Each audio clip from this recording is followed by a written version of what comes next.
Welcome to the Brilliant Fertility Podcast. I'm your host, Dr. Katie Rose, and this podcast exists to help illuminate the path ahead of you. With expert interviews, clinical pearls, and real client success stories, my intention is to bring you hope for what's possible on this journey and to give you tools and resources to navigate the ups and downs on the road before you. If you find this podcast helpful, don't forget to subscribe on your favorite listening platform.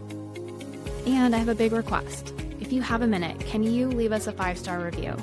And let us know, what did you learn? What did you come away with? Did you leave with that spark of hope? This helps more people like you find the podcast. My mission is to support as many humans as possible on their path to become parent. And by you sharing and subscribing, you're part of that mission too. And I'm so grateful for you for being here.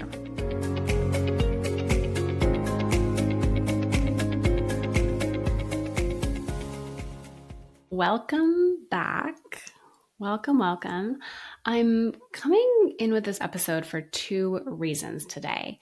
Number 1, I want to address the most common question I get in my practice, which is, what can I do to support or increase my fertility? And number 2, to share an event we have that will shed a lot more light on this question. And it's the 3-Day Virtual Fertility Retreat. You can find out more about this in the show notes. Click the link, www.brilliantfertility.com/3-day-fertility-retreat.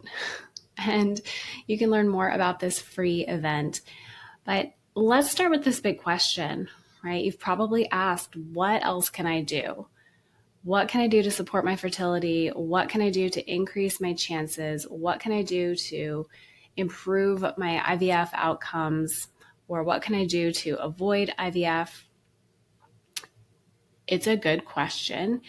And I want to shed light on this doing, because my goodness, there are just innumerable things that could end up on your fertility to-do list.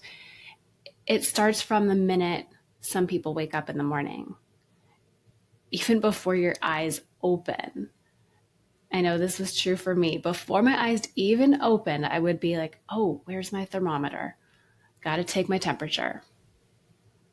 And then you get up, you go to the bathroom, you pee in the cup, you put the stick in the cup, try to figure out what your hormones are doing that day. And then you got to figure out, do I have my coffee before breakfast? How am I going to get my 30 grams of protein? Do I take my supplements now or should I wait till later? Oh, if I wait till later, maybe I forget. And it goes forth from there, right? It takes up a lot of mental space. And on one hand, sometimes having a checklist and just going into that, automatic robotic mode of like just checking off the list, that can take a little less brain space. But it also doesn't always give opportunities for meeting your day-to-day needs and checking in with yourself and really leaning into this dance.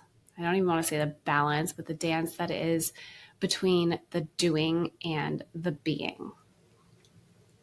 So if you've accidentally ended up primarily on the doing side of trying to conceive, which even TCC, trying to conceive, the trying, pushing, strategizing, doing, forcing, this is all a very masculine energy, not having anything to do with your chromosomes or your gender, and specifically just speaking about the energy.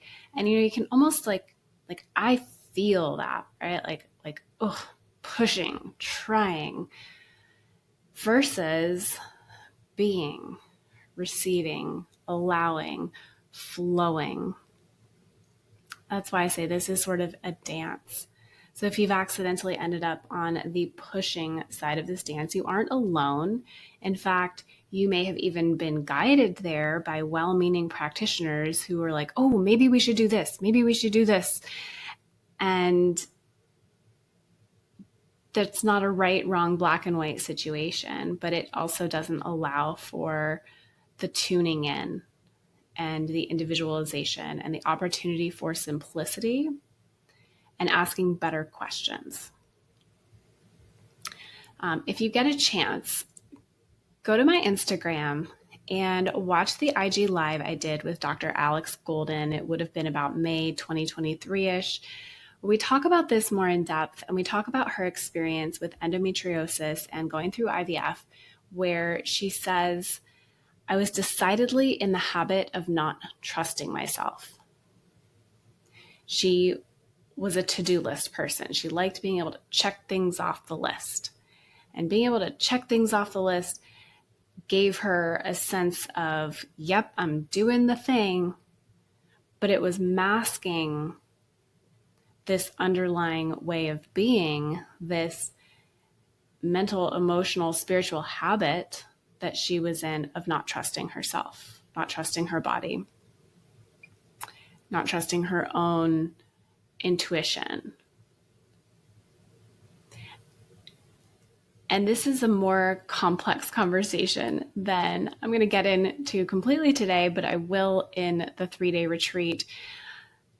And part of the reason I want this to have the feeling of a retreat is because I see, I guess I'm in the demographic of people who are getting thrown all these ads about, fertility at this point, 38-year-old female, I guess. But I'm seeing so much pushing energy, boot camps, challenges, cleanses. Here's your fertility checklist. And again, nothing wrong with that. However, in 11 years of doing this work, of helping people conceive, of helping people trust themselves and trust their bodies and be able to surrender the areas of this that we have no real control over, I have found that when we are able to lean back, receive, allow, and flow, and trust our intuition,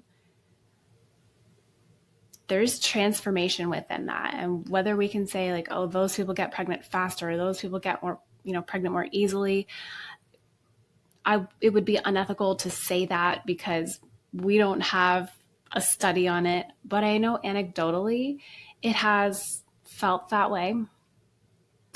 And I know that when I've started incorporating these principles into my medical practice and in the Brilliant Fertility program, the ease with which people who previously had not been able to conceive are enjoying their lives more, finding more joy and peace and fun and ease, and getting pregnant has been remarkable. So I want to share these with you in the 3-day retreat. Think of this as, somewhere between a party and a spa vacation. We could all use a little bit more vacation activity, I think. And I'm never going to tell you to just relax. However, it is really great to feel relaxed, right? It's really great to feel empowered. It's a really empowering feeling to know that, yes, I'm actually doing everything that I can to influence my fertility and my hormones and this outcome, and I surrender the rest. And within that surrender and that acceptance, if you go back to episode 5 with Jessica Field, that we can find more room for joy and releasing the expectations and our need to control the outcome gives us all this spaciousness. So I want to welcome you to this retreat. Head to the show notes for the link. I'm really looking forward to this experience. It's been a while since we've done a series, and with this particular series, with this intention of really helping you to shift the energy, learn what you need as an individual to optimize your fertility, and increase that receptivity, get into more of a flowing, being, receiving state. I'm really excited.